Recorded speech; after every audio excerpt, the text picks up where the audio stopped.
και στέλνει ο Θεός παιδί στη γυναίκα που δεν μπορούσε να κάνει παιδί μέχρι τότε. Το έχουμε δει πολλές φορές αυτό.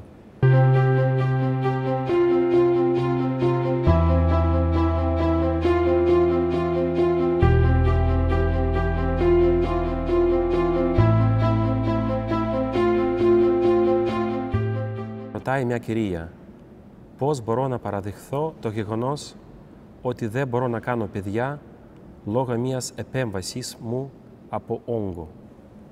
Είναι δύσκολο να το δεχτεί αυτό μια γυναίκα, γιατί η γυναίκα είναι δημιουργημένη έτσι ώστε να κάνει παιδιά. Οπότε αυτό είναι μια μεγάλη θυσία από μέρος της. Δεν ξέρουμε γιατί ο καλός Θεός το επέτρεψε, αλλά ξέρουμε ότι ο καλός Θεός που επέτρεψε αυτό το πράγμα, το τόσο οδυνηρό για μια γυναίκα, ξέρουμε και ότι πέθανε για αυτή τη γυναίκα, σταυρώθηκε για αυτή τη γυναίκα, έχισε το αίμα του για αυτή τη γυναίκα, για να είναι ευτυχισμένη και εδώ και να συνεχίσει στον παράδεισο. Αφού λοιπόν αγάπησε τόσο πολύ ο Θεός αυτήν την γυναίκα και τον κάθε άνθρωπο που σηκώνει κάποιο σταυρό, γιατί επιτρέπει το σταυρό, εκείνος το ξέρει.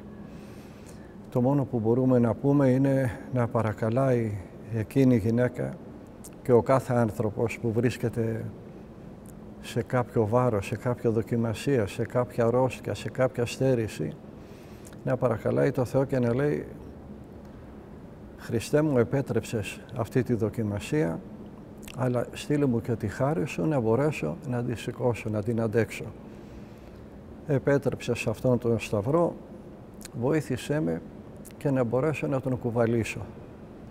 Και θα προσεύχεται συνέχεια. «Κύριε Σου Χριστέ, λύσέ με, Κύριε Σου Χριστέ, λύσέ με», συνέχεια. Και όταν βλέπει ότι δεν αντέχει, ότι γονατίζει, ότι πέφτει, τότε θα επιμένει πιο πολύ στην προσευχή. Και θα λέει στο Χριστό, «Για θυμήσου Κύριε, και εσύ σήκωνες κάποτε σταυρό και έπεσες και ήρθε κάποιος και σε βοήθησε να τον σηκώσεις. Λοιπόν τώρα η σειρά σου. Έλα και εσύ και βάλε και εσύ ένα χεράκι. Όπως ο Σίμων ο Κυρηναίος σε βοήθησε να σηκώσεις το σταυρό σου τότε, έλα και εσύ τώρα και βοήθησέ με να σηκώσω το δικό μου σταυρό, γιατί δεν μπορώ μόνοι μου». Έτσι θα σκεφτόμαστε πάντα, ότι μόνοι μας δεν μπορούμε να κάνουμε τίποτα. Γι' αυτό θα παρακαλάμε τον καλό Θεό μαζί με τον πειρασμό να στέλνει και τη χάρη Του να μπορέσουμε να τον αντέξουμε. Αυτή η γυναίκα που θέλει να κάνει παιδιά και δεν μπορεί, έχει μεγάλο στεφάνι από το Θεό, μεγάλο βραβείο από το Θεό. Το γιατί ο Θεός το ξέρει.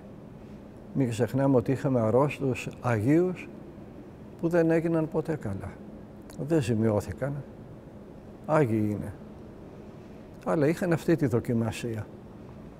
Και ο Θεός επιτρέπει δοκιμασίες που ξέρει ότι θα μπορέσουμε να τις αντέξουμε. Αν δεν τις αντέχουμε, μήπως δεν αγωνιζόμαστε σωστά, μήπως δεν εξομολογιόμαστε σωστά, μήπως δεν κοινωνάμε πιο συχνά να πάρουμε δύναμη, γιατί η Θεία Κοινωνία είναι φάρμακο, είναι και όπλο. Μήπως δεν κάνουμε τον αγώνα μας σωστά, μήπως αγωνιζόμαστε μόνοι μας, χωρίς την καθοδήγηση κάποιου πνευματικού οδηγού, κάποιου πνευματικού στρατηγού που θα μας πει πώς θα αγωνιστούμε, πώς θα παλέψουμε. Ο καθένας θα κοιτάξει τον εαυτό του, πώς αγωνίζεται και γιατί πέφτει και γιατί γονατίζει στον αγώνα που κάνει.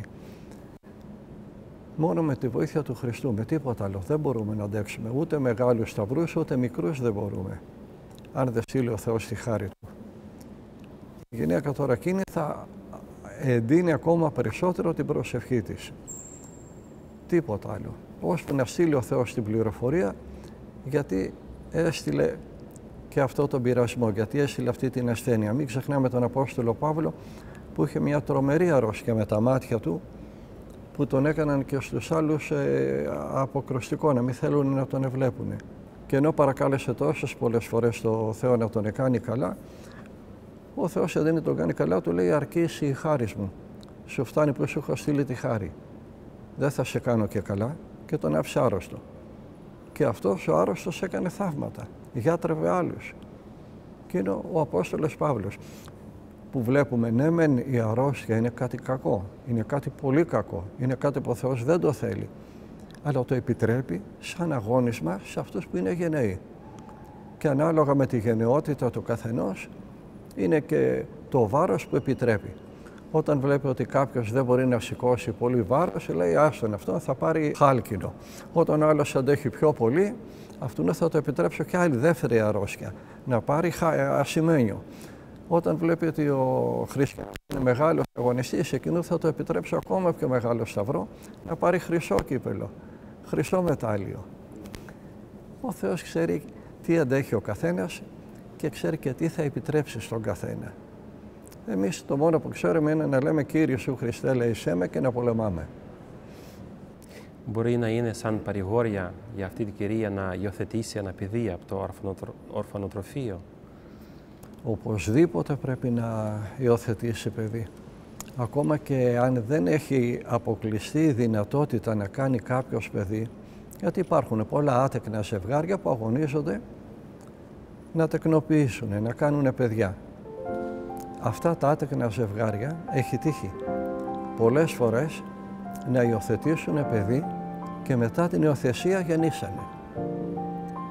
Δίνουν η οικογένεια σε ένα από αυτά τα παιδιά που όταν βγουν από το ορφανοτροφείο δεν ξέρει κανείς αν θα καταλήξουν στην πορνεία, αν θα καταλήξουν σε ναρκωτικά, και εκείνοι το υιοθετούν, το παίρνουν, το μεγαλώνουν σαν δικό τους, το κάνουν άνθρωπο και στέλνει ο Θεός παιδί στη γυναίκα που δεν μπορούσε να κάνει παιδί μέχρι τότε. Το έχουμε δει πολλές φορές αυτό. Να υιοθετήσει παιδί και ας ξέρει ότι δεν μπορεί να κάνει ίδια. Θα πάρει μεγάλη ευλογία, διπλάσια ευλογία.